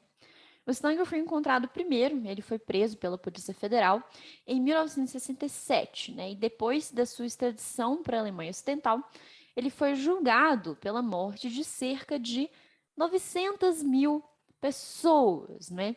Ele admitiu essas mortes, mas acabou argumentando o seguinte, né, abre aspas, minha consciência está limpa, eu estava simplesmente cumprindo o meu dever, fecha aspas.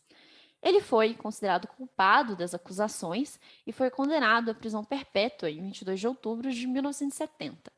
Ele morreu em 28 de junho de 1971, após uma parada cardíaca, né? Ou seja, um ano só depois da condenação.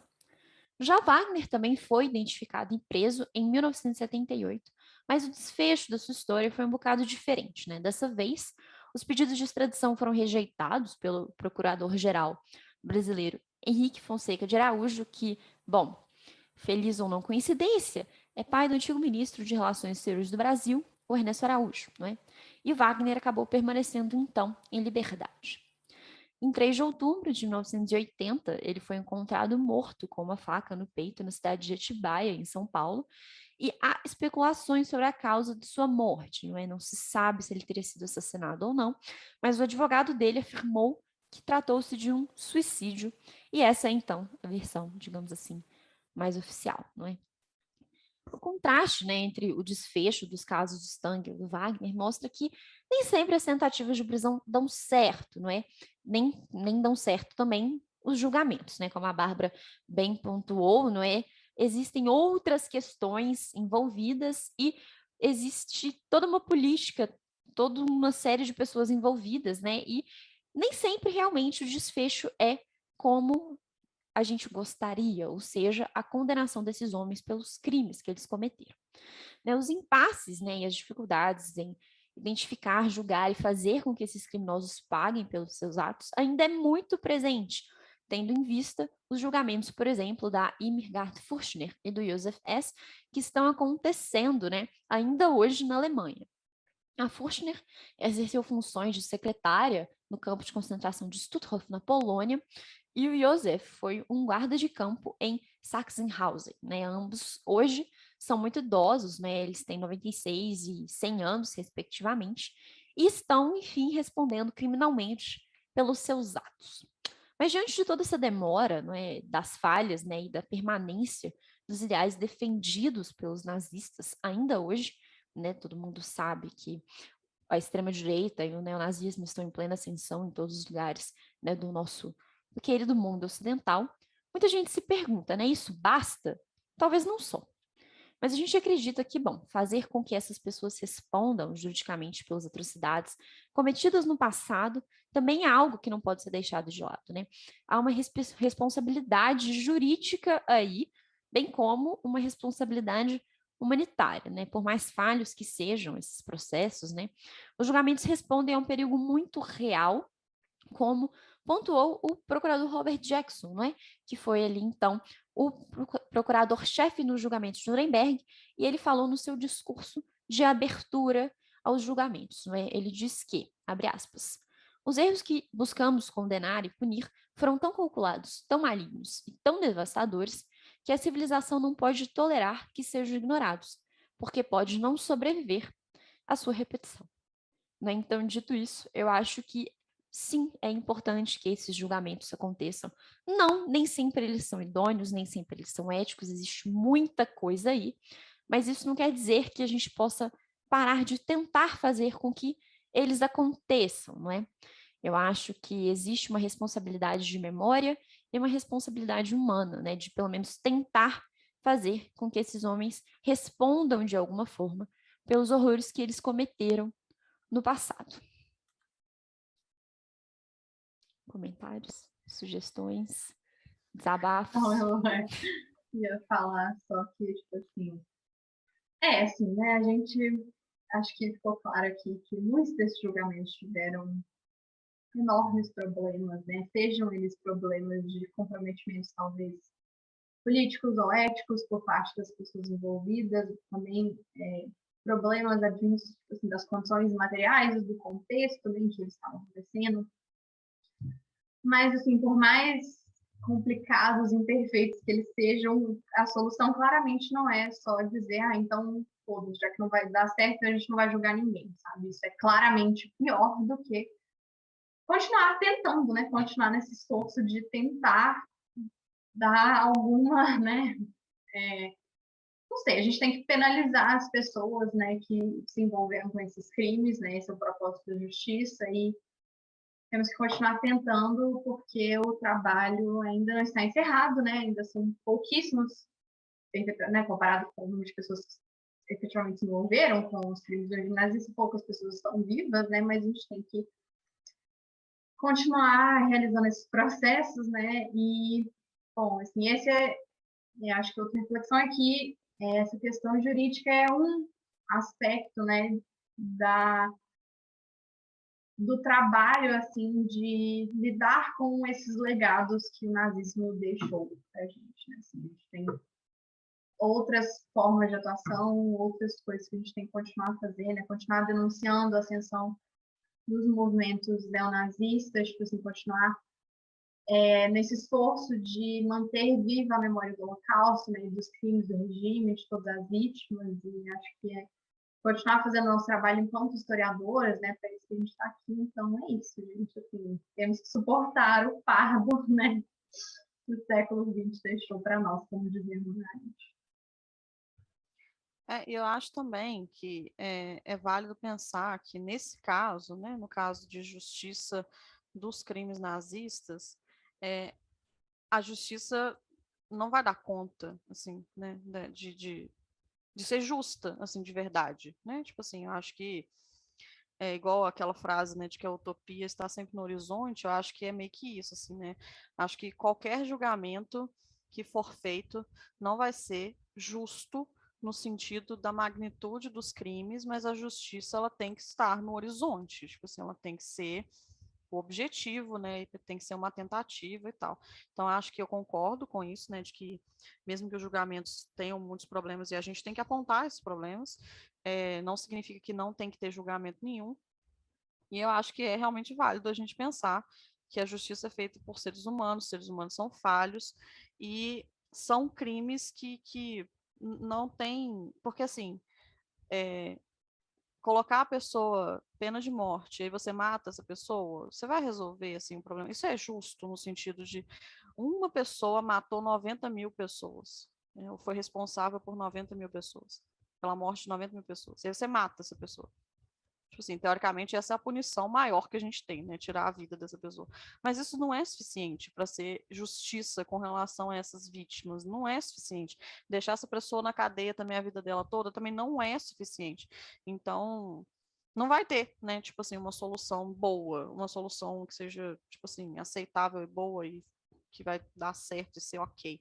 Mas é isso, né? Tipo, isso tem que estar no nosso horizonte e tem que pensar em como lidar com isso, principalmente agora que essas pessoas estão morrendo, né? Então, assim, estou de acordo que a gente tem que julgar essa galera com 100 anos de idade, mas daqui a pouco até essa galera vai acabar, né? Vai morrer. E aí não vai ter mais ninguém para a gente julgar. E aí a gente tem que pensar em outras formas de continuar trazendo essa memória e continuar trazendo essas questões de responsabilidade, culpa, para que isso não se repita, né? Eu acho que é isso. Queria só puxar uma outra coisa que me ocorreu aqui, é que, assim, igual a gente falou, que a Maria falou no caso dos ainda super, né, tipo assim, promotoria talvez assim, não fez o trabalho da melhor maneira que eles conseguiram, assim, mas a gente tem que pensar que, tipo assim, eles estavam criando aquelas categorias legais enquanto o rolê estava acontecendo, sabe? Tipo assim, Nuremberg também, né? O Tribunal Militar Internacional, eles criaram para julgar ali, então, tipo assim, na aplicação do processo, era, tipo assim, ver no que isso ia dar e como é que você vai efetivamente, tipo assim, todas as questões jurídicas relacionadas a criar uma categoria criminal nova, como é que isso vai ser aplicado no processo, como é que você vai avaliar isso, assim.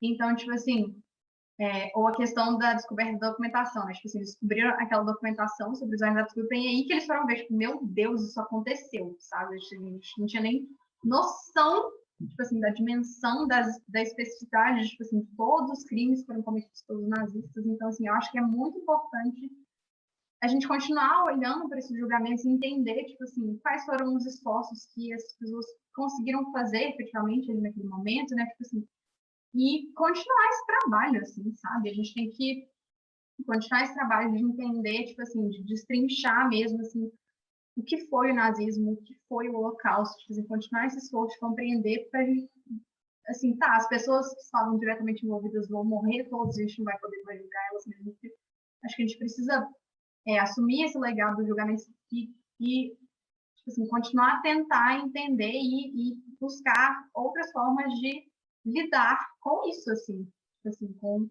genocídio, com o racismo e com, tipo assim, todas essas questões associadas. Assim, muito complexo, mas acho que isso é um ponto importante também de pensar. Não, total, assim, né? Eu acho que a Maria tá totalmente certa, né? Não existe reparação possível. É claro que não, sabe? Você pode penalizar uma pessoa tirando dela o maior bem que ela tem, que é a vida, né? Claro. Mas, tipo, isso é suficiente? Não, nunca vai ser. E eu acho que por mais que a gente se esforce, né? A reparação, ela é impossível, né? Eu tava até conversando com meu pai outro dia e eu falei assim, quando mais eu estudo tudo que aconteceu, eu entendo como aconteceu, sabe? Tipo, eu sei o que rolou para que isso rolasse, que, sabe, o que estava acontecendo para que as pessoas agissem e para que isso tivesse realmente sido possível. Mas assim, é muito difícil e desafiador você compreender, né, assim, humanamente mesmo. Tipo, é um desafio e eu acho que essa dificuldade tem que ser passada também, sabe? Eu acho que mostrar, tipo assim, foi possível por isso, e eu entendo por quê, mas, tipo, isso é inaceitável. Tipo assim, sabe? Isso tem que continuar sendo, para nós, uma coisa inconcebível, não no sentido do que é possível, mas no sentido humano da coisa, sabe? Tipo assim, não sei se está fazendo sentido isso que eu estou falando, mas assim, eu acho que é buscar meios, é, já que a reparação, mesmo quando ela é tentada, ela não é possível, e agora que daqui a pouco ela não vai poder nem ser tentada, é buscar outras formas, né, realmente de mostrar que, tipo, olha, isso tá no nosso horizonte porque já foi possível, mas a gente tem que fazer com que não seja de novo, sabe? Eu acho que essa dificuldade que a gente tem muitas vezes de tipo, ok, eu entendo racionalmente como aconteceu, mas tipo, no meu coração é muito difícil lidar, sabe? Tipo assim, em como foi possível, porque é realmente, né, como o Bauman fala, olhar pela janela dos horrores do Holocausto talvez seja, né, o maior desafio que a gente tenha, assim, né, eu acho que essa dificuldade tem que ser passada adiante, a gente tem que, né, não deixar esse sentimento realmente ir embora junto com as pessoas que perpetraram esses acontecimentos, né, assim. Então, eu acho que é isso, sabe? Tipo, de tudo isso que a gente vê, né, e tal, até hoje acontecendo, lutar para que a luta continue, né? Tipo assim, para que a gente busque meios de não permitir que isso seja possível novamente, né? E é isso. É isso, gente. Isso aí, tá acabando o ano, tá Não sei se acabou lá acabando. na bad ou se acabou bem. Mais um episódio alto astral para vocês, né, seguirem aí com a vida de vocês, tendo fé na humanidade. Penso sobre isso, Bom, acho. bom almoço aí para vocês, boa tarde. Isso aí. Boa tarde para quem vai ter que pensar no que o Lendorf falou, tipo assim. É, tipo isso. Então tá, Deprimente. gente, até a próxima aí, valeu. Até mais, gente. Espero que tenham gostado e a gente se vê no próximo episódio. É isso, galera. Fiquem bem aí dentro do possível. Beijo, tchau.